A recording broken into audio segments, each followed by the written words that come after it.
Alors, nous sommes à la poursuite de notre premier séminaire sur réussir sa transformation. Nous avons tous une transformation qui est prédestinée. Cette transformation implique cette parole que Dieu a envoyée pour que nous soyons transformés. Et hier, nous avons commencé par voir oser ta transformation prophétique. Parce que tout commence par la volonté de Dieu. Nous sommes là d'abord pour faire la volonté de Dieu. Oui, nous sommes là pour une transformation prophétique, c'est-à-dire tout ce que Dieu a déclaré sur nous doit s'accomplir. Parce que le Seigneur dit que sa parole ne revient pas à lui sans accomplir ce pourquoi Dieu l'a envoyé. Ta vie est une bonne terre. Elle doit rendre le fruit à Dieu. La parole de Dieu que tu entends doit s'incarner en toi. La parole doit devenir chair. Donc, tu es réceptif à la parole. Tu n'es pas de ceux qui rejettent la parole. Tu es de ceux qui se voient dans la parole. Tu es de ceux qui s'édifient dans la parole. Et Dieu prend plaisir à envoyer sa parole pour que tu connaisses sa volonté et que tu puisses l'accomplir. Donc nous avons vu que nous sommes tous recueillis dans ce monde de péché. Nous sommes recueillis dans la culture du monde et nous avons vu que c'est une culture de mort, c'est une culture d'échec. Et c'est au milieu des ténèbres que Dieu envoie la lumière. C'est donc au milieu des philosophies de ce monde. C'est donc au milieu des idéologies de l'ennemi qui t'avaient impacté, qui te conduisaient déjà vers le mal, que Dieu envoie la parole de vérité. Et tu entends cette parole et tu n'endurcis pas ton cœur pour continuer les mêmes abominations. Mais tu t'intéresses à cette parole qui s'enracine et qui commence à grandir et qui devient un grand arbre au milieu de toi pour porter beaucoup de fruits. Donc, en cela, tu es quelqu'un de béni parce que tu es un croyant et ta foi te permet de faire alliance avec Dieu. Ta foi te permet de puiser en Dieu. Dieu est ta source. Il est l'image véritable de ta vie. Tu as été formé, tu as été fait à son image et à ta ressemblance. Donc, en focalisant sur sa parole, tu te mires en quelque sorte dans cette image d'où toi-même tu as été tiré pour reconnaître ta vraie identité et commencer donc ta transformation, commencer en fait ta mutation, puisque nous avons pris comme exemple de transformation, nous avons parlé hier de la chrysalide qui se transforme et qui devient un papillon. On voit bien comment cette transformation est spectaculaire. C'est la même bête, mais elle prend des formes totalement différentes. Et là, on parle de la transformation. Et nous avons dit aussi que dans la vie, bien sûr, il y a le changement. Bien sûr, tu changes. Mais tous les changements n'engendrent pas la transformation. Il faut un changement puissant pour atteindre la transformation. Et j'ai pris l'exemple de l'eau pour vous dire que quand vous avez de l'eau, l'eau varie de température. Si vous la chauffez, elle devient tiède. Et si vous continuez à chauffer, elle va commencer à bouillir, mais c'est toujours de l'eau. Et quand vous poussez encore la chaleur, l'eau atteint un point d'impact qui introduit la transformation. L'eau devient une vapeur. Donc, voyez, c'est toujours l'eau, mais la nature, en quelque sorte, a comme changé. Avant, c'était l'état liquide. Maintenant, c'est l'état gazeux. Mais c'est le même élément qui a été poussé à sa transformation. De la même manière, quand on refroidit l'eau, elle devient fraîche, oui, mais c'est toujours de l'eau. Elle devient froide, oui, mais c'est toujours de l'eau. Mais quand vous poussez le changement plus loin, l'eau devient une glace. Là, on aboutit encore à un autre état. Donc, Dieu n'est pas en train de nous dire de changer un peu. Non. C'est pas, nous allons le voir encore. Dieu veut que nous soyons zélés dans le changement pour introduire la transformation. Parce que seule la transformation va nous mettre à l'abri des mêmes phénomènes qui nous tenaient loin de Dieu. C'est la transformation. Quand on est transformé, on est transformé. Voilà, on est transformé par l'objectif. Et c'était important pour chacun de nous de savoir qu'on ne se transforme pas pour se transformer. C'est comme nous avons pris l'exemple de ceux qui font du sport pour devenir musclés et ils sont contents parce que c'était ça peut-être leur objectif. Mais nous, on se transforme en fonction de l'objectif prophétique de nos vies. Voilà, c'est en fonction de ça que nous sommes transformés. Et donc c'est important pour toi de réaliser que Dieu a fixé de grands objectifs à ta vie et que sans la transformation, tu ne peux pas rentrer dans ces objectifs-là. Parce que c'est toi qui dois grandir, c'est toi qui dois être semblable à Dieu. Voilà. Mais nous avons vu aussi que la transformation est redoutable parce que c'est aller vers quelque chose de nouveau. Voilà, peut-être que si on demandait à l'eau, est-ce que tu veux devenir vapeur, peut-être que l'eau va dire, ah non, je sais quoi la vapeur. Je ne sais pas la vapeur, mais je veux me vaporiser. Donc on a toujours peur de se transformer. Et nous avons bien vu, et nous le voyons aussi dans la Bible, que l'homme travaille même à vouloir que ce soit Dieu qui change, que Dieu nous comprenne, que Dieu fasse selon nous. Mais parce que c'est la peur de changer vraiment. Voilà. C'est la peur de l'inconnu.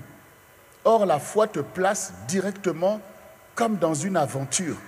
Oui, c'est ta foi. Tu ne retiens pas ta foi, mais suis le chemin de ta foi. Et l'exemple de ceux qui nous ont précédés nous encourage.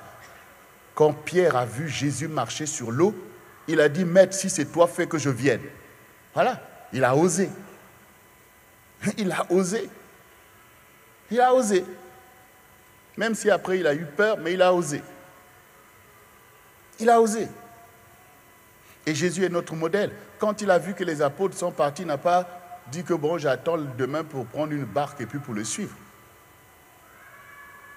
Et c'est l'objectif qui compte. C'est l'objectif. Pourquoi Jésus a marché sur l'eau? Est-ce que c'est pour montrer à ses apôtres que je suis le Seigneur? Non, c'est qu'il voulait les rejoindre. Et comme il n'y avait pas de barque, il est allé vers son objectif. Mais quand toi tu as un objectif, tu es toujours là, mais comment je fais? Mais attends, ton objectif te rend légitime par rapport à ce que tu poursuis. Si Dieu t'a dit va, ça veut dire va. Si Dieu t'a dit va, ça veut dire va. Si Dieu a dit aux enfants d'Israël, allez, la mer Rouge est là, mais la parole de Dieu est plus puissante que la mer Rouge. Mais il faut croire en cela. Moïse a cru. Parce que quand Dieu dit lève le bâton, il faut quand même être zélé pour se dire je vais lever le bâton et que du coup, il faut croire avec Dieu. Quand Dieu parle, c'est pour nous conduire, c'est pour nous emmener dans un élément qui dépasse en fait notre raisonnement. Et donc Moïse aussi lève le bâton. Et entre l'action de Dieu et la foi de Moïse, l'eau est obligée de s'ouvrir. L'eau est obligée de s'ouvrir parce que Dieu a dit à Dieu tout est possible. Mais il dit aussi tout est possible à celui qui croit. Et donc la transformation vient d'une double action. Le zèle de Dieu pour te transformer et ton zèle pour croire à la transformation que Dieu te déclare. Tout commence par la déclaration. Tout commence par la déclaration. Et la déclaration est importante. Et nous-mêmes, au quotidien, on fait comme Dieu.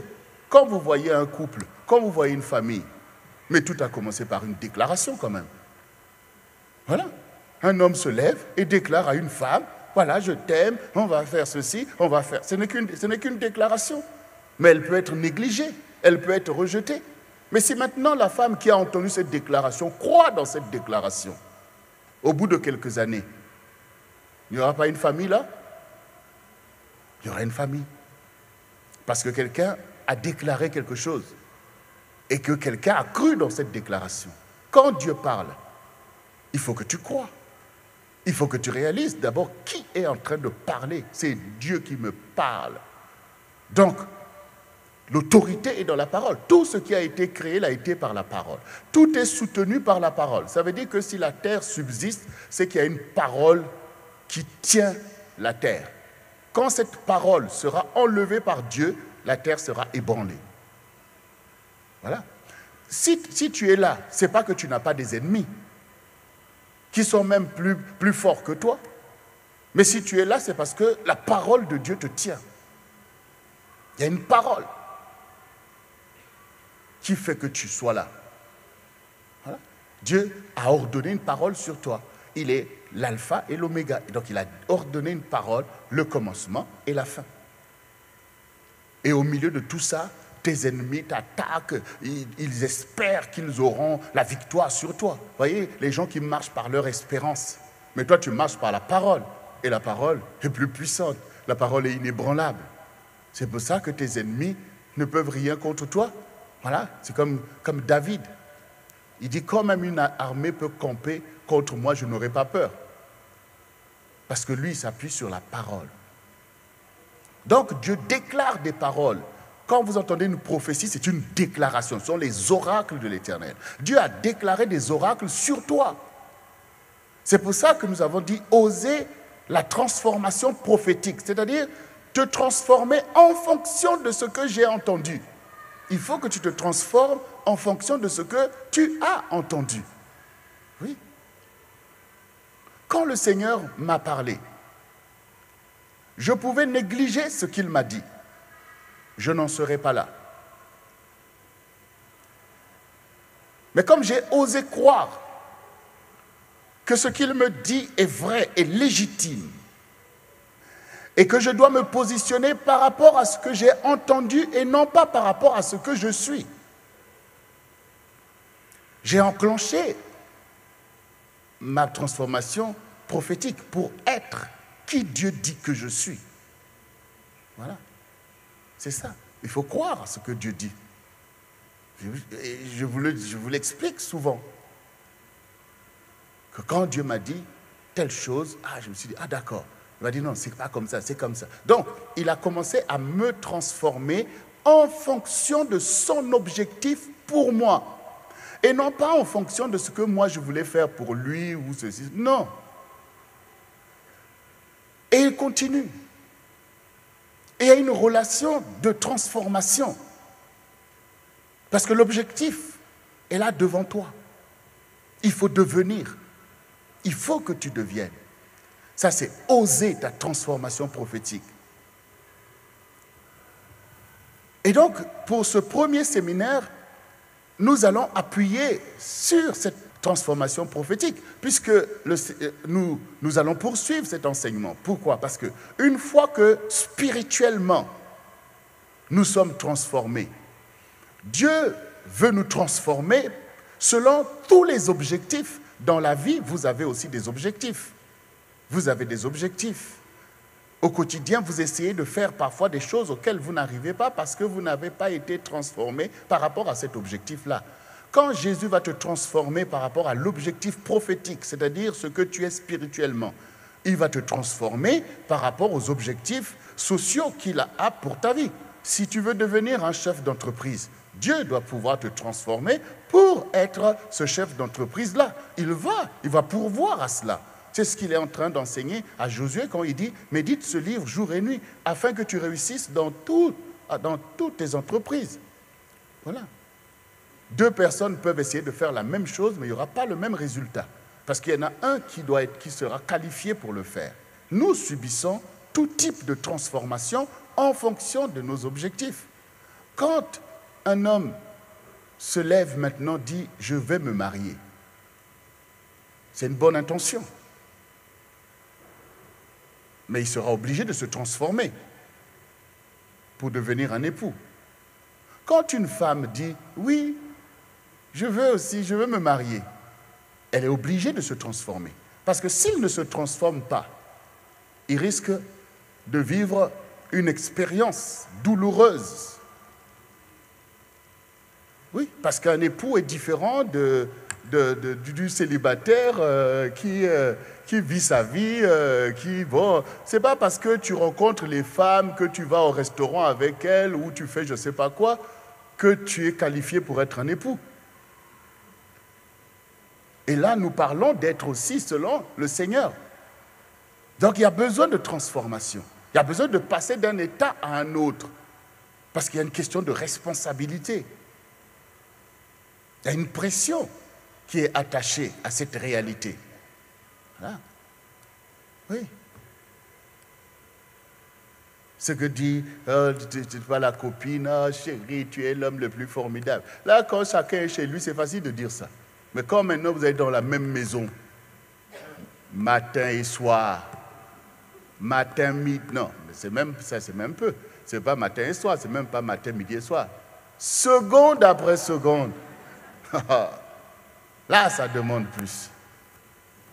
Voilà. Il faut être formé à cela. Et les enfants vont venir.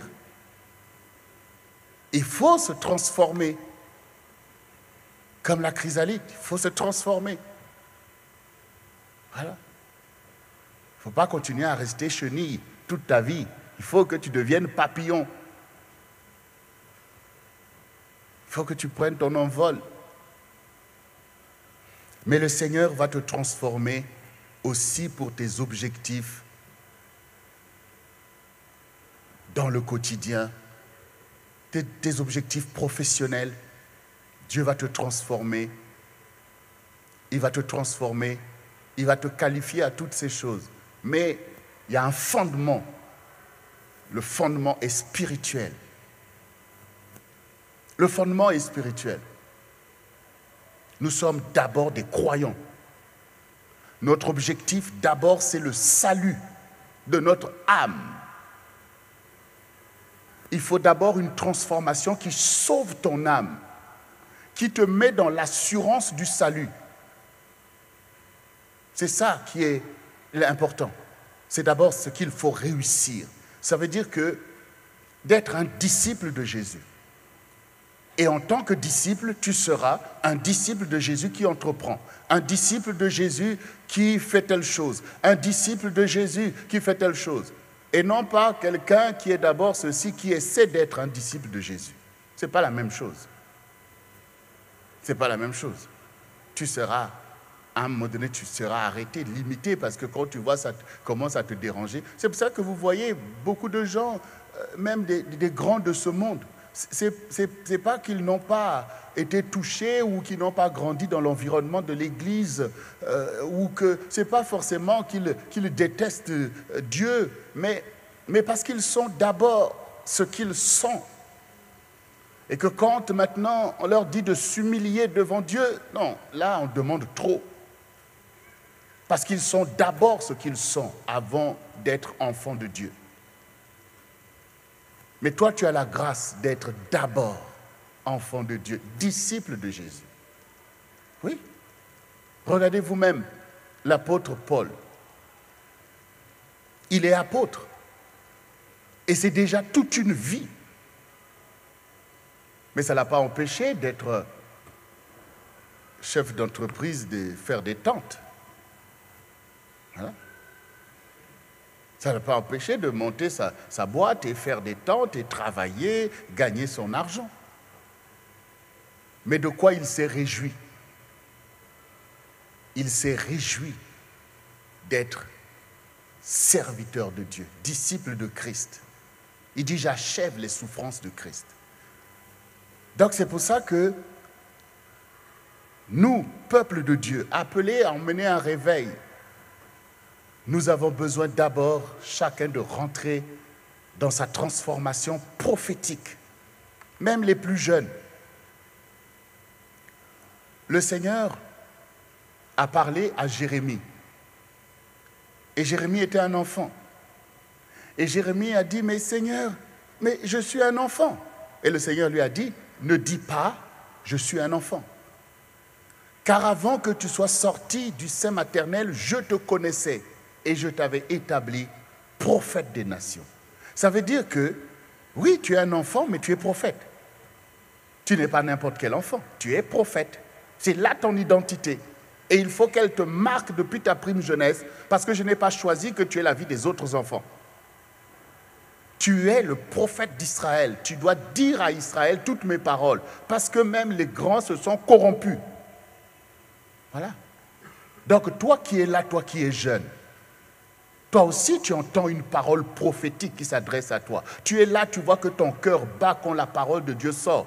Et pourtant, le diable veut te faire croire, mais tu es un enfant, oui, vis ta vie. Mais pourtant, tu sens la pression de Dieu sur toi. C'est que tu es Jérémie. Tu es Jérémie de notre temps. Oui, tu es Esther. Parce qu'il y a un appel prophétique sur toi. Il faut que tu sois transformé pour entrer dans cet appel. Et le Seigneur a la provision pour te transformer, te donner l'intelligence et la sagesse, changer ton caractère et te donner un caractère de serviteur de Dieu, de servante de Dieu. Ça, c'est oser ta transformation prophétique, que je veux me transformer selon ce que Dieu me dit.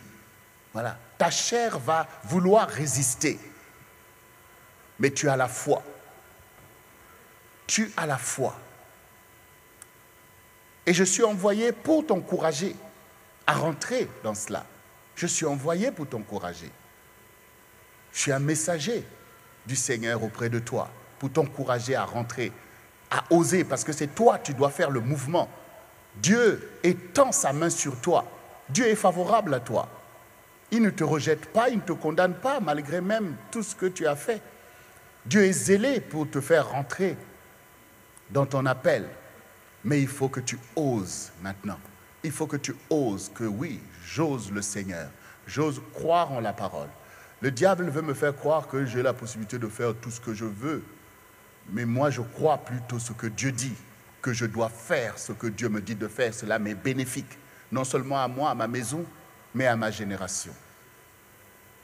Qui suit la campagne américaine? Oui, c'est intéressant, il faut suivre. C'est quoi le sujet de Donald Trump aujourd'hui?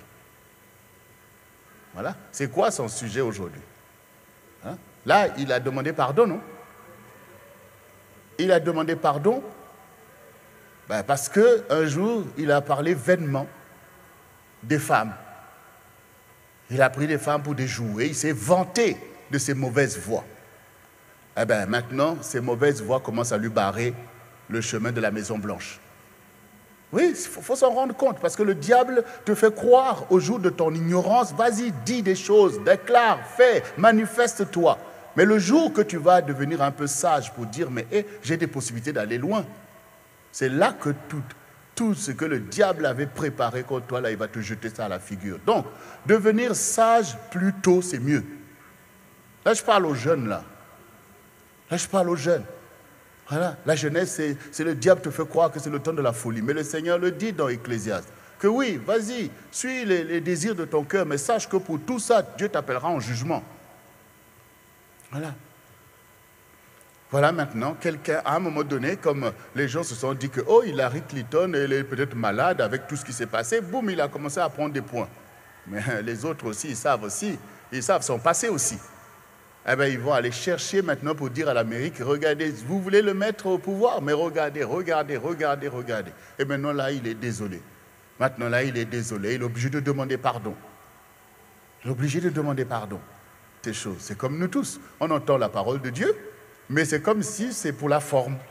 Au quotidien, on suit les penchants de nos cœurs. Or, cette parole est là pour ton avenir. Et donc c'est ça, oser. Oser. Oser, c'est pour ça que déjà même les choses, quand Dieu te pardonne, il t'appelle, c'est pas que, oh si Dieu m'appelle, c'est que bon, voilà, c'est que bon, je suis quand même formidable. Parce que bon, peut-être que les choses que j'ai faites, c'est pas aussi abominable que les autres. C'est pour ça que Dieu veut travailler avec moi. Il est ton père. Vous avez vu un père qui rejette son enfant? Ça existe, mais pas Dieu. Donc, commence déjà, non seulement à prendre conscience, vous savez, ce qu'on appelle le péché de jeunesse. Il faut toujours confesser ton péché de jeunesse. Il faut dire, Seigneur, je te demande pardon pour mon péché de jeunesse, pour le temps de folie, parce qu'il y a même des péchés que vous ignorez en fait. Mais pourtant, c'est vous qui les avez faits. Mais il faut demander pardon pour que le Seigneur, quand le diable va vouloir aller prendre un truc, dire non, allez, dégage. Ces choses-là ont été confessées. Il a pris conscience de la gravité de ces choses. Voilà. On a du travail quand on se tourne vers Dieu. On a du boulot. On a un vrai travail spirituel à faire. Quand vous lisez la Bible, ça vous enseigne qu'au quotidien, il y a des choses qui sont importantes pour notre édification. Parce que notre fondement peut être pas bon, en fait. Voilà. Notre conscience peut peut être encore en train de vaciller parce qu'on n'a pas travaillé. Du coup, on lit un peu, on prie un peu, mais on n'est pas solide pour nous tenir quand l'ennemi charge. Mais la parole est complète pour nous former et nous transformer. Donc ce soir, nous demeurons dans le zèle de notre destinée prophétique. L'esprit de prophétie nous accompagne et la parole prophétique est là.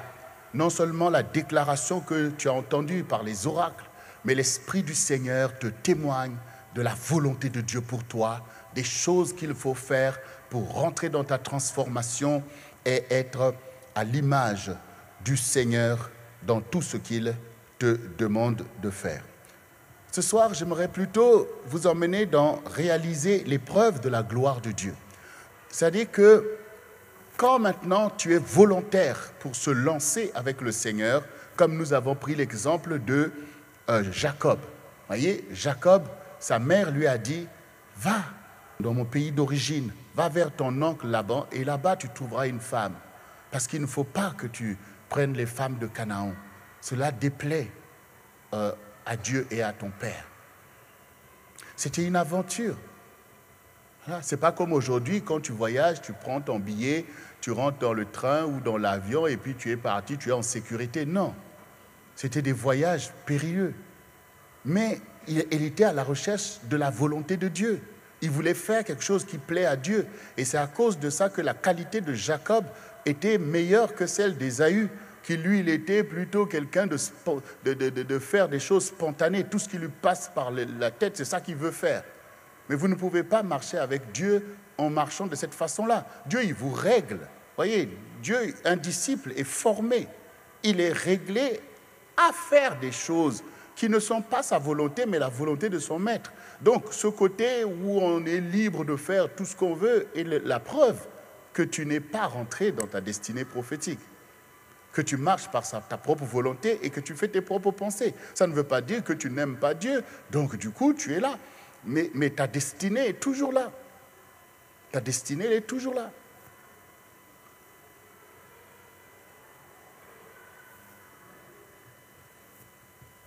Dans Ésaïe 54, nous voyons ce que le Seigneur dit, le verset 11, quand il dit « Malheureuse, battue par la tempête, que nul ne console, voici, je garnirai tes pierres d'antimoine, je te donnerai des fondements de saphir, je ferai tes créneaux de rubis, tes portes d'escarboucle et toute ton enceinte de pierres précieuses. » Cette parole nous montre que quand Dieu vient dans notre vie, il voit les failles dans notre personnalité, il voit les failles dans notre caractère, il voit les failles dans notre mentalité et il veut pourvoir. Voilà, il veut pourvoir. Et le Seigneur veut emmener des matériaux solides dans notre constitution. Parce qu'il est là pour nous former et pour nous transformer selon l'objectif. Donc il te dit qu'il garnirait tes pierres d'antimoine, te donnerait des fondements de saphir pour que tu sois solide. Mais pourquoi? Parce qu'il y a l'assaut des réalités du monde. Et ta chair est faible par rapport à ce qui est dans le monde. Mais le Seigneur veut former ton esprit. Parce que l'esprit est la lampe du corps. Quand Dieu va t'équiper spirituellement, alors tu es quelqu'un qui est formé pour atteindre tes objectifs. Ton corps est obligé de se soumettre. Ce n'est pas la loi de la chair qui va dominer sur toi, mais c'est la loi de l'esprit. Pourquoi? Mais parce que tu es dans l'esprit de vie. Parce que ton esprit a été émancipé du rapport de la soumission à la loi de la chair. Vous voyez, sur la terre, c'est Adama qui règne. Adama, c'est la terre, c'est la chair, c'est le corps. Mais l'esprit, Dieu a mis ton esprit au-dedans de toi. Et par la connaissance des choses d'en haut, par l'action du Seigneur, ton esprit va s'édifier pour guider ton corps à accomplir la volonté de Dieu. Donc c'est pour ça que premièrement, Dieu a vu tes malheurs. Tu pleures, tu es malheureuse, tu es dans le chagrin. Et quand vous voyez quelqu'un qui est en train de pleurer, quand vous allez vers cette personne-là, vous voyez la personne en train de se morfondre, tout ce que cette personne attend, c'est que vous puissiez essayer de lui dire « Oui, ça va aller, ah, vraiment tu souffres, ah, vraiment c'est difficile, ah, vraiment, raconte-moi qu'est-ce qui s'est passé, un tel m'a abandonné, un tel m'a insulté, ah, il est vraiment méchant, hein. Ah, il est vraiment ceci. » Et du coup, ouais, les sentiments vont s'émouvoir, telles choses. Mais une fois que tu as dit toutes ces choses-là, qu'est-ce qui a changé?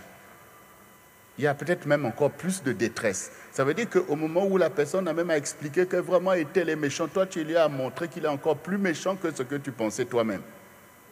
Donc, tu as encore séparé la personne peut-être encore davantage de son mari ou de sa femme ou tout ça en venant encore charger des émotivités. Et du coup, nous pensons aussi que quand Dieu va venir vers nous, c'est pour venir pleurer avec nous. C'est pour te dire, ah vraiment tu souffres mon enfant, ah vraiment pauvre de toi et tout. Mais oui, mais ce n'est pas le cas. Ce n'est pas le cas. Quand Dieu va venir te voir, il va te dire, lève-toi. Je te donnerai un fondement de saphir. Je te rendrai solide. Lève-toi. Pardonne. Passe sur l'offense. Bénis ceux qui te méprisent. Fais ceci pour ceux qui te disent du mal et tout. Mais Seigneur, mais tu ne vois pas ma souffrance, Seigneur. Au lieu que tu puisses me caresser un peu dans le sens de l'émotivité, Dieu est pour la connaissance. D'ailleurs, même le Seigneur va te blâmer aussi. Parce que tout ça aussi, toutes ces émotivités, tout ça aussi, parfois derrière, ça cache l'orgueil. Toi, tu veux parler à quelqu'un qui a été humilié comme Jésus, quelqu'un qu'on a crucifié au bois. Toi, tes souffrances, tu crois que ça va l'impressionner? Le Seigneur, au contraire, va te rappeler sa parole. Qu'est-ce que j'ai dit quand tu es offensé? Passe sur l'offense. Ne laisse pas l'offense t'écraser, mais passe sur l'offense. Ça veut dire, continue ton chemin. Voilà. Donc, Dieu voit l'ignorance. Dans nos émotivités, c'est l'ignorance qui parle. Parce que nous n'avons pas pris la parole, parce que le temps... Mais le diable, il sait qu'il ne peut pas t'arrêter à sa guise, du genre que voilà, je veux plus que tel existe. Et puis, il sait, mais il est là pour te perdre du temps, il est là pour t'égarer. Tout est bon pour lui apprendre. Que tu passes un an en train de pleurer, pour lui c'est bon. Pour lui c'est bon, parce que lui, il a peur que tu atteignes ta destinée. Parce que ta destinée est au détriment de son royaume. Voyez? Donc, des fois, nous pouvons être coupables devant le Seigneur, non pas parce qu'il ne voit pas notre souffrance, mais parce qu'il voit qu'on néglige l'enseignement, qu'on n'agit pas selon l'enseignement. Si le Seigneur devait être comme nous, eh bien, on ne serait pas sauvés. Hein. Avec toute l'opposition qu'il a endurée, tout le mépris. Il a dit, oh, Père, vraiment, je rentre, Père. Parce que là, vraiment, ces gens-là, vraiment, Mais non, il connaît son objectif. Il est formé selon son objectif. Toi aussi. La plupart, beaucoup de gens, malheureusement, sont sous l'oppression de l'ennemi. Mais toi, tu dois tracer ton chemin. D'ailleurs, on le dit dans le chant, non? Tu traces le chemin. C'est ça, non? Dans les chants, nous disons plein de choses, hein? Quand on t'entend chanter, on dit, oh là là là là là là là. Si tu pouvais appliquer les choses que tu chantes. Mais les chants aussi, c'est la parole qui est dedans.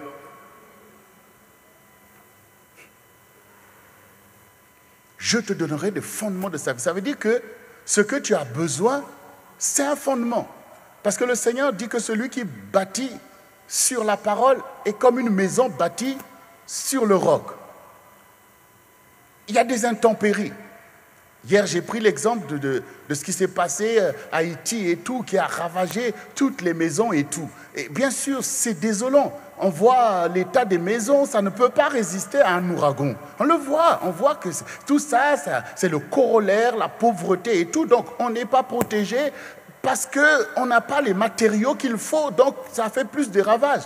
Mais ce même cyclone est passé dans d'autres contrées, n'a pas produit les mêmes ravages. Pourquoi? Parce que certains, avec les moyens, ont bâti un peu plus solidement. Ça ne veut pas dire qu'il n'y en a pas de dégâts, mais là où il a manqué de moyens pour faire mieux, il y a eu plus de dégâts, plus de 900 morts.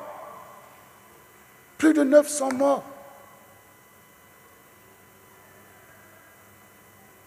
Mais je prends cette image pour que vous puissiez maintenant réaliser les ouragans spirituels qui ravagent les vies. Des ouragans spirituels qui ravagent les familles, ravagent, détruisent les mariages, dispersent la famille. C'est là, ce sont les idéologies du diable. On écoute ceci, tout le monde est révolté, tout le monde et personne n'a égard à la parole de Dieu, tout le monde est en colère. Mais tout ça, ce sont des ouragans que le diable envoie, des idéologies, des états d'esprit, des mentalités de destruction.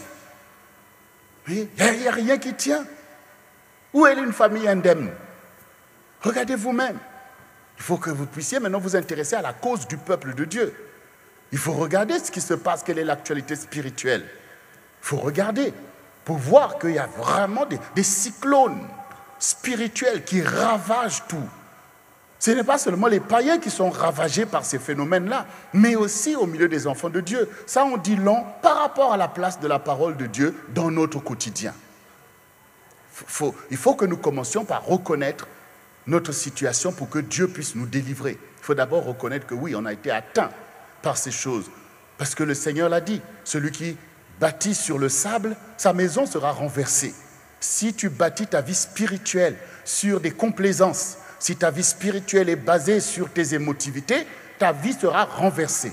Oui, elle sera renversée, tu ne tiendras pas devant les fléaux de ce monde, devant les attaques du diable, devant les séductions de ce monde, tu ne tiendras pas parce que tu n'as pas pris la parole. Voilà, tu n'as pas été éprouvé par la parole. Voilà, comme l'or et l'argent au creuset. La parole, c'est le feu. La parole, c'est l'épée. La parole, c'est le marteau. Mais puisque tu fuis ces choses, donc tu n'as que tes sentiments. Et souvent, tu es par terre. Dépression par-ci, dépression par-là. Mais ce n'est pas seulement que Dieu veut que ta maison soit une maison, ta vie soit une maison bien bâtie pour abriter, que les gens y vivent. Mais Dieu veut que tu puisses le servir. Tu as des choses à faire pour le royaume de Dieu. Tu as dispersé le royaume de Satan. Donc, les objectifs de Dieu sont beaucoup plus grands sur chacune de nos vies que ce que notre mentalité peut concevoir. Dieu te donne un fondement de saphir. Ça veut dire que toi qui entends ce message de la transformation, ce n'est plus le temps pour toi d'être dans les sentiments de l'enfant. L'enfant, c'est normal, il est là dans ça, il découvre, son âme s'exprime, mais le disciple, lui, il est formé. Quand on veut former des champions, c'est à la dure qu'on les forme. Voilà, on leur fait faire des exercices qui font d'eux des champions de course ou de je ne sais pas de quoi. C'est comme ça qu'on peut avoir des médailles. On n'est pas en train de leur dire, bon, faites ce que vous pouvez. Donc maintenant, toi, tu as besoin de comprendre que mes réactions, mes sentiments ne vont pas changer le monde. Ça ne va même pas changer ma propre condition. Que Dieu me plaigne à longueur de journée, même si tu subis des injustices. Dieu, lisez la parole. Quand le Seigneur dit, je serai moi-même avec toi dans la détresse, il sait que nous allons subir des injustices. Il sait que nous serons méprisés. Mais il ne nous a pas dit de nous émouvoir au point d'être dans l'échec et qu'on ne peut même pas avancer. Mais il a dit avancez, avance, rien ne peut vous nuire. C'est ça qu'il a dit. Je vous ai donné le pouvoir de marcher sur les serpents, sur les scorpions et sur toute la puissance de l'ennemi. Rien ne peut vous nuire. Ça veut dire que ne vous arrêtez pas, avancez. Mais ça ne veut pas dire que les choses ne sont pas redoutables. Mais oui. Le Seigneur dit lui-même, le prince de ce monde, l'homme armé. Donc, l'ennemi, il s'arme contre nous. Mais le Seigneur dit, ne craignez pas, je suis avec vous, avancez. Avancez. Je suis là pour vous donner la victoire. Voilà. Dieu veut que tu marches dans cette assurance, cette certitude. Mais ça ne veut pas dire que ton âme ne sera pas dans tous les états. Mais ça veut dire quoi être courageux? Quand le Seigneur dit « aie seulement bon courage », le courage ne veut pas dire que vous ne sentez pas la peur. Au contraire. Mais ce n'est pas la peur qui va l'emporter, c'est le courage. Parce que c'est votre esprit qui se projette. Que voilà, c'est terrible, c'est ceci, mais j'ai l'assurance, donc tu es courageux. Celui qui est courageux, il est différent de celui qui est hardi. Vous voyez, quelqu'un qui est hardi, c'est celui qui ne mesure même pas le danger, en fait. Quand vous voyez, donc lui, c'est même insensé. Mais quelqu'un qui est courageux, c'est quelqu'un qui, on lui dit, bon voilà, ça c'est de l'eau. Si tu tombes là, tu vas te noyer. Et puis tu vas mourir. Donc lui, il est conscient que ce n'est pas fait pour qu'il aille rentrer dedans. Bon, maintenant, Dieu lui dit, voilà, tu vas traverser et tu vas arriver là-bas. Donc lui, il est maintenant confronté entre la connaissance, la sagesse et la conscience du danger, mais il a aussi conscience de la légitimité de Dieu, de la foi qui lui dit, bon, puisque ce Dieu qui dit, sur ta parole. Donc, il va prendre son courage pour obéir à Dieu. Mais il n'est pas en train de sous-estimer ou de se dire comme quelqu'un d'un insensé qui dit, oh, voilà, on a entendu qu'il y a des gens qui se sont noyés, soi-disant qu'ils voulaient essayer de marcher sur l'eau comme Jésus ou des trucs comme ça. Je ne sais même pas si c'est vrai, mais pour vous montrer que vous allez toujours gérer vos sentiments. Vous allez toujours gérer vos émotions. Vos émotions ne disparaissent pas. Mais vous n'allez pas marcher par ces émotions-là. Vous allez marcher par la connaissance. Vous allez avoir bon courage. Vous allez être zélé parce que vous savez en qui vous avez cru. C'est ça la différence. Le Seigneur dit à celui qui est ferme dans ses sentiments, tu lui assures la paix. C'est-à-dire que tu dois tenir fermement tes sentiments. Sinon, les sentiments vont faire la loi. Le sentiment de peur va t'empêcher de faire beaucoup de choses. Voilà. Comment tu vas servir Dieu avec la peur? Puisque Dieu va toujours t'emmener dans une dimension irrationnelle. Voilà. Dieu va toujours t'emmener au-delà des limites de ta raison. Donc, la peur va te dire, non, tu ne peux pas le faire. Non, là, tu dérailles. Là, ceci, cela. La peur va te freiner net. Donc, tu ne pourras pas faire des exploits. Tu ne pourras pas faire des percées. Donc, tu as besoin de dire à ton âme, calme-toi, mon âme. On est avec l'Éternel. Calme-toi, mon âme. Ce n'est pas l'âme qui doit parler, c'est Dieu qui doit parler. Oui? L'âme s'agite, on va se noyer. Calmos, le Seigneur est avec nous. Et quand tu vas commencer à marcher sur l'eau, l'âme va commencer à dire, mais on y arrive.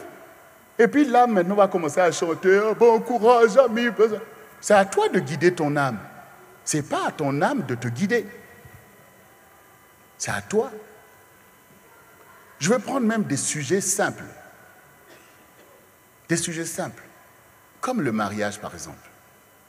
Mais tu rencontres une personne et tu vois qu'il y a de l'amour. Et même Dieu te dit, avance vers le mariage. Mais il y a quoi dans ton âme? Si cette personne-là, tu crois que cette personne est différente de toi parce que cette personne est d'un autre pays ou d'un autre continent, ou d'une autre race. Mais ton âme réagit en fonction de ce que toi-même, ce qui a été mis au-dedans. Tout ce qu'on a dit contre cette race-là, ça se manifeste dans ton âme. Là, tu veux te marier avec un blanc? Mais attends, mais c'est un blanc. Mais parce que dans ta culture, on t'a fait croire que le blanc, il est différent de toi. Tu veux te marier avec un noir? Mais c'est un noir. Tu veux te marier avec un Antillais? Mais c'est un Antillais. Mais tu veux te marier avec un Africain? Donc, ou alors avec telle famille. Donc l'âme a enregistré la culture. L'âme a enregistré les pensées, tout ce qu'on a dit. Donc, tu es confronté à ce que tu reçois dans ton cœur, qui vient même de Dieu, mais tu as quelque chose à régler avec ton âme. Est-ce que c'est ton âme qui va dire le dernier mot à cause des choses dont il a peur, de ceci, ou enfin, c'est ton âme qui doit obéir à la vérité? Quand vous regardez les choses pour lesquelles vous pouvez voir vraiment les gens se manifester, vous dites, mais pourtant la vérité est simple. Mais ça, vous savez, la foi vient de ce que l'on entend. La folie vient aussi de ce que l'on entend. Tu as tellement entendu des choses négatives sur les gens que tu as du mal à leur faire confiance. Et si tu ne te transformes pas, même les rendez-vous que Dieu a fixés à ta vie, tu vas les rater. Tu vas les rater parce que tu ne trouveras jamais quelqu'un qui correspond à tes idées ou je ne sais pas à quoi. Donc tu as besoin de te transformer. Il faut que Dieu te donne des fondements de saphir. Vous savez, pour Dieu, ce qui est important, c'est la vérité. Donc, ce que Dieu introduit dans le disciple, c'est d'abord l'esprit de vérité. C'est d'abord ça que Dieu met, c'est ça le fondement. Parce que le Seigneur dit, l'esprit de vérité que le monde ne peut pas recevoir. Mais vous le recevez parce que vous le connaissez. C'est-à-dire qu'ils ont connu Jésus, ils savent qu'il est la vérité. C'est pour ça qu'il a dit, je suis le chemin, la vérité et la vie. Donc, premièrement, Dieu va régler dans ta vie le problème de la vérité. Et c'est valable pour nous tous, pour tout le monde. Tant que tu n'as pas fait alliance, tant que tu n'as pas franchi ce pas, tu ne peux pas avoir ce fondement. Tu ne peux pas avoir ce fondement. Comment tu résistes à Satan quand il se lève, si ce n'est pas par la vérité? La vérité, c'est aussi la justice. Ça va de pair. Donc, mais ce n'est pas simple, puisque nous savons nous-mêmes comment on a grandi. Nous savons nous-mêmes que quand il y a danger, on ment un peu et puis on s'en sort. Donc on sait ces choses, mais ça rentre dans l'inconscient et le subconscient. Et même pour beaucoup, la conscience est encore polluée par ces réalités. Tu as grandi dedans. Ce n'est pas facile de changer de caractère. D'ailleurs, il n'y a personne qui veut changer son caractère. Parce que ton caractère te fait croire que c'est grâce à lui que tu as pu t'en sortir. Parce qu'il y a tellement de mauvaises choses qui t'entourent que tu t'es débattu, tu t'es fait. Donc, du coup, ton caractère est devenu comme une carapace, te faisant croire que heureusement que j'ai agi comme ça. Heureusement que j'ai parlé comme ça. Heureusement que j'ai fait. Donc, du coup, ton caractère te fait croire que c'est la vérité. Que c'est la vérité. Dieu dit ça, mais tu sais, ici c'est comme ça, ici il faut jongler, Donc il faut que déjà que le Seigneur puisse régler ce problème, parce que l'ennemi voit de loin le mensonge, il sait ce qui est à lui. Comment tu vas tenir? Donc, je te donnerai un fondement de saphir. C'est-à-dire que le Seigneur va te donner cette position spirituelle où tu es là. Voilà. Dieu te donne, et c'est des choses qu'il faut accepter. Il faut accepter de fondre l'armure. Il faut passer à autre chose. Il faut accepter Jésus parfaitement dans ta vie. Ça veut dire qu'il y a une épreuve. Tu vas peut-être souffrir des choses. On va peut-être te faire toutes les misères. Mais tu as reçu le fondement. Tu as reçu le fondement, comme les apôtres. Mais les apôtres sont nos modèles. Parce que si nous disons que Jésus, c'est notre modèle, mais on va se dire, oh, Jésus, lui, il est Dieu. C'est normal, il est Dieu. Oui, mais regardons les apôtres. Regardons ceux qui ont été avec lui. Même s'ils ont pu gérer des choses, mais regardez quand même leur fondement. Regardez leur fondement. Ils n'ont pas été ébranlés sur l'esprit de vérité. C'est pour ça qu'ils sont leur témoignage et le fondement de l'Église. C'est pour ça qu'ils nous parlent, ils nous enseignent. Parce qu'ils pouvaient tenir devant l'oppression de l'ennemi. Oui, tu es de bonne volonté, tu fais beaucoup de choses, tu avances. J'ai dit qu'il y a des changements qui s'opèrent, mais là, on veut la transformation. C'est-à-dire qu'on devient autre chose, on devient conforme à l'objectif. Donc, on se transforme, on se transforme. Et il faut accepter l'action de Dieu, parce que quand il dit que je te donne un fondement de saphir, ça veut dire qu'il va toucher ta personnalité, ça va aller loin. Ce n'est pas une idée qu'il veut changer au-dedans de toi. Ça, c'est encore en surface. Il va aller loin dans ta personnalité, il va aller changer des choses. Il va aller changer, donc il va te convaincre que ça, c'est pas bon, ça, c'est pas bon. Il va changer, c'est comme si ta nature et transformé. Donc, ce n'est pas des choses, c'est pas ce qu'on enseigne à des enfants dans l'église. Voilà. C'est le creuset. Le creuset, c'est là où on prend l'or et l'argent, mais dans l'or et l'argent, il y a des scories. C'est infecté par tout l'environnement dans lequel cet or et l'argent étaient là. Donc, on fait un creuset et qu'on va chauffer et qu'on va mettre l'or et l'argent dedans, et les scories vont être anéanties. Et du coup, l'or va révéler la gloire du métal. Donc, quand Dieu te met au creuset, c'est là qu'il va révéler sa gloire qui est en toi. Et ça va faire mal. C'est pas des petites consécrations. C'est l'épreuve. Où Dieu, avant, on te voyait partout, mais là c'est plus possible. C'est-à-dire que Dieu campe autour de toi. Il te met au creuset, prière, jeûne, renoncement, vomissement, enfin tout ce que tu veux pour faire tomber les scories. Dieu le fait. C'est ça la transformation. Ça ne sert pas de se séduire. Regardez, vous savez, des fois, regardez vous-même, même dans l'église. Parfois, bon, on rentre dans les choses, mais parfois ça tourne à la catastrophe. Des personnes desquelles vous attendez un témoignage et boum, vous voyez maintenant des mauvaises choses. Entre ceux qui... Pourquoi? Est-ce que ces gens-là ne voulaient pas bien faire? Mais si tu ne laisses pas Dieu te délivrer, comment le diable ne va pas exploiter, surtout au moment où il sait que ça va faire mal des choses? Et donc, ça fait aussi que certains, donc, tu as du mal à rentrer dans ton ministère parce que Dieu attend toujours ce rendez-vous du creuset.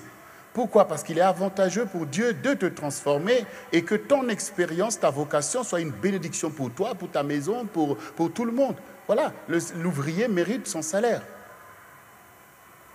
Mais il faut passer l'étape de la qualification. Ça veut dire que tu abandonnes ta vie dans les mains du Seigneur et tu laisses le Seigneur faire.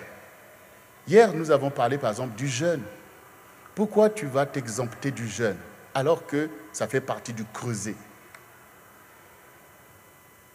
Ça fait partie du creuset. Comment nous allons à la guerre si nous refusons les armes? Quand Dieu veut nous éprouver, ce n'est pas pour nous faire du mal, c'est pour nous délivrer des choses, parfois même que tu ignores. Des boulets de canon qui sont dans ta vie. C'est dans le jeûne que beaucoup de choses vont tomber.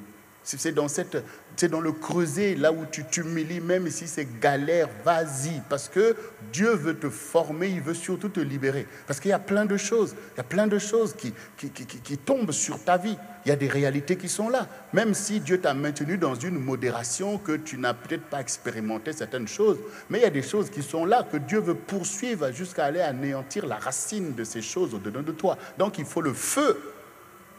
Il faut que ce feu brûle. Il faut que vous soyez volontaires à aller chercher des clés, des choses que Dieu a fait, parce que ce qui importe, c'est la clairvoyance. Soyez clairvoyants. Que non, là, si je vais comme ça, c'est comme si je vais la fleur au fusil. Parce qu'en face, vous avez le malin. Vous avez besoin d'être libre. Tu as besoin d'être libre quand tu vas servir le Seigneur. Oui. Moi, je sais, par exemple, comment le Seigneur, il va camper autour de toi. C'est-à-dire que tu n'auras parfois même pas ni la pensée, ni la volonté d'aller par-ci, par-là, alors que tu étais quelqu'un toujours connecté, les amis par-ci. Mais quand Dieu commence à faire tu vas peut-être à ton travail, tu rentres chez toi, tu fais... Même les gens se disent, mais attends, mais tu es passé où? On ne te voit plus, tout ça. Mais parce que Dieu est en train de faire son travail de transformation. Tu n'as même plus le désir ni d'aller là où avant tu allais, là on rigolait. Tout ça, tu ne supportes même plus. Parce que tu vois que tout ça, c'est de la vanité. Mais Dieu fait un travail. Ça ne veut pas dire que Dieu veut que tu détestes les gens. Non, c'est qu'il y a un travail pour le disciple. Il y a un temps pour tout. Vous n'avez jamais vu que si quelqu'un dans votre famille a été recruté dans l'armée, vous allez le voir là tous les jours. Il va d'abord aller à l'armée. On va le former. Et il reviendra plus tard. Mais il faut respecter ces temps de formation. Quand il reviendra, ce n'est plus comme il est parti, ça devient un militaire qui revient. Vous allez voir quand il arrive maintenant. Avant, c'était des discours pour expliquer même un petit quelque chose, des phrases qui n'en finissent pas. Mais quand il revient dans l'armée, quand vous lui dites, vous allez dire par exemple que, est-ce que tu vas prendre le petit déjeuner? Affirmatif. Mais oui, parce que les militaires, là, ce n'est pas des discours, là, ouah. Tu vas prendre le petit déjeuner. Ah oui, je veux, parce que le petit déjeuner, non, c'est fini ça. C'est fini ça. Dans beaucoup de paroles, on ne manque pas de péché. Un militaire est formé pour être sobre. Il garde sa vigilance, son efficacité, il s'économise. Donc, affirmatif. Affirmatif. Mais tu ne peux pas expliquer quoi? J'ai dit affirmatif, ça veut dire fait. Mais oui. Eh bien, spirituellement aussi, c'est comme ça quand le Seigneur te prend en charge. Dans beaucoup de péchés, dans beaucoup de paroles, on ne manque pas de péché. L'esprit du monde, c'est ça. C'est l'esprit de séduction. On est pris dans la glu des choses, des discours. Tout le monde est noyé dedans. Il n'y a plus rien de clair. On ne sait plus dire oui ou non. Et le Seigneur dit que ton oui soit oui, que ton non soit non. Ce qu'on ajoute vient du diable. Il ajoute des philosophies, des trucs, tout un tas de choses. Mais quand Dieu va te former, il va enlever tout ce superflu, tout ce foisonnement des pensées. Le Seigneur dit, ce n'est pas à la sagesse que l'insensé prend plaisir, c'est à la manifestation de ses désirs, de ses pensées. Donc on veut manifester ces choses. Mais le Seigneur va t'apprendre au contraire à chercher la connaissance. Il va te rendre modéré.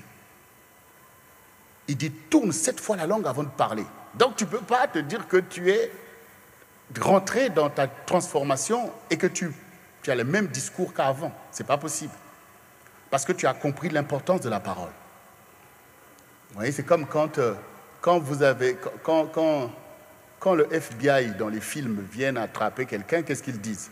Vous avez le droit de garder le silence. Toute parole que vous allez dire sera retournée contre vous. Donc on te prévient. On te prévient là, parce qu'au début, tu as la peur, tu vas commencer à raconter « c'est pas moi, c'est un tel » et tout ça. Tout ce que tu vas dire sera retourné contre toi. Voilà. Mais c'est même pas que c'est pas eux qui ont inventé cette parole-là. C'est le Seigneur.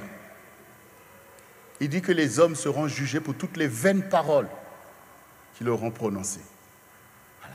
Donc, ça veut dire que le Seigneur veut que tu sois une source, que tu sois quelqu'un, en fait, qui est comme Dieu. C'est-à-dire que tu ne parles pas en vain. Quand tu parles, c'est une semence et tu es supposé faire ce que tu as dit. Donc, réfléchis avant. Il y a des personnes qui réfléchissent en parlant. C'est-à-dire que tu réfléchis, mais tu parles en même temps. C'est-à-dire tellement que tu ne peux pas fermer un peu ta bouche. Donc, du coup, comme tu es en train de réfléchir, ça veut dire que ta pensée n'a pas encore abouti. Mais les gens ont entendu et tu ne pourras plus rectifier. Non, pardon, ce n'est pas ce que je voulais dire. Qui t'a dit de parler en réfléchissant? Réfléchis d'abord et parle. Pourquoi tu es pressé de dire des choses qui vont maintenant non seulement se retourner contre toi, mais créer la zizanie? Voyez, on a des choses que Dieu veut régler. Ça paraît simple, mais c'est par des paroles que les guerres éclatent, c'est par des choses que les familles éclatent, c'est par des choses. Donc, soyons maîtrisés. C'est ce qu'on appelle la maîtrise de soi. Il y a des pensées, mais tu as ton Dieu. C'est avec Dieu que tu gères les choses quand ils sont encore à l'intérieur. C'est Dieu qui te convainc que non, cette pensée n'est pas de moi. Ah ben si la pensée n'est pas de Dieu, pourquoi tu veux l'assumer? Parce que quand tu vas la déclarer, ça devient ta parole. Et voilà comment le diable réussit à te faire porter des fardeaux. Donc, la transformation va loin. Mais ce qui est important, c'est que tu acceptes quand Dieu va te mettre au creuset. C'est-à-dire qu'il te sépare. Et il te donne maintenant à marcher d'une façon droite. Tu vas au travail, tu rentres à la maison. tu as des jeûnes, des prières, tu viens au séminaire, tu rentres à la maison. Les autres là, oui, heureusement qu'aujourd'hui, les gens ne sont pas obligés d'appeler, d'envoyer des textos. Donc les textos, tu sélectionnes, quoi, tu vois, mais tu respectes le temps de délivrance. C'est nécessaire parce que quand tu vas commencer à rentrer dans les grandes choses, c'est là, regardez Donald Trump, aujourd'hui il regrette d'avoir parlé vainement à ce journaliste. Quand Dieu fait, il fait au-delà de ce que tu peux comprendre, mais il parle, il travaille pour ton avenir. Dieu a beaucoup de choses à nous délivrer. Réaliser l'épreuve de la gloire de Dieu. C'est-à-dire que la gloire de Dieu est une épreuve. Dieu veut te faire rentrer dans sa gloire. Quand il dit « lève-toi et sois éclairé », sur toi l'Éternel se lève. C'est Dieu qui t'éprouve. C'est pour les besoins de Dieu. Dieu t'éprouve. Voilà. Comme il a éprouvé Jacob, comme il a éprouvé Joseph. Comme là, il a éprouvé le petit Jérémie. Il dit, ne crains pas, je t'enverrai, je serai avec toi pour te délivrer. Mais quand vous voyez après comment Jérémie se plaint, je me suis laissé persuader par toi. Mais oui, il dit, voilà, tu m'as eu. Parce que c'est dur. Mais c'est la volonté de Dieu. Tu es un instrument de Dieu. Un instrument appartient à son propriétaire. Il en fait ce qu'il veut. Quand vous avez un stylo, c'est vous qui l'utilisez. Vous écrivez, le stylo dit pas, ah, ça fait longtemps que tu écris, là, arrête un peu. S'il n'y a plus d'encre, tu changes et tu écris le stylo. Tu le poses là. Si tu as posé ton stylo pendant 1 semaine, 2, le stylo ne va pas dire, mais attends, ça fait longtemps que tu m'as utilisé. Quand tu es un instrument de Dieu, Dieu dispose de toi. Mais pour être dans une telle disposition où Dieu dispose de moi, j'agis quand Dieu me dit d'agir. Quand il me dit de ne rien faire, je reste là pour ça. Ça, c'est une consécration parce que vous voyez qu'il y a des personnes, par exemple, tu ne peux même pas rester une journée chez toi. Tu ne peux pas, c'est-à-dire que tu es tellement habitué à être dans les ambiances, en fait. Quand tu es chez toi, c'est comme si tu commences à déprimer. C'est comme si tu commences à déprimer. Voilà. Alors que Dieu veut que tu te reposes, ça veut dire que demain, ça va chauffer, il va falloir courir. Donc tu es là chez toi comme si tu n'as rien à faire, tu es toujours là avec les gens et tout. Mais non, Dieu peut te dire, assieds-toi. Et tu t'assois avec joie. Voilà. Ça te permet de méditer aussi sur toi-même. Pour voir, ah Seigneur, là on a vraiment fait du chemin. Ah, il y avait telle pensée qui me tourmentait, aujourd'hui il n'y a plus, cette pensée n'est plus là. Il y a telle chose que je n'arrivais pas à faire, aujourd'hui je le fais. Je ne résistais jamais quand je vois telle chose, aujourd'hui je vois, Donc tu réalises, ah merci Seigneur. Alors tu réalises aussi que, ah il y a ça que je n'ai pas encore réussi. Voilà, voilà. Allons-y dans Éphésiens 4. Éphésiens 4 va nous permettre de faire un saut sur tout ce que je viens de dire.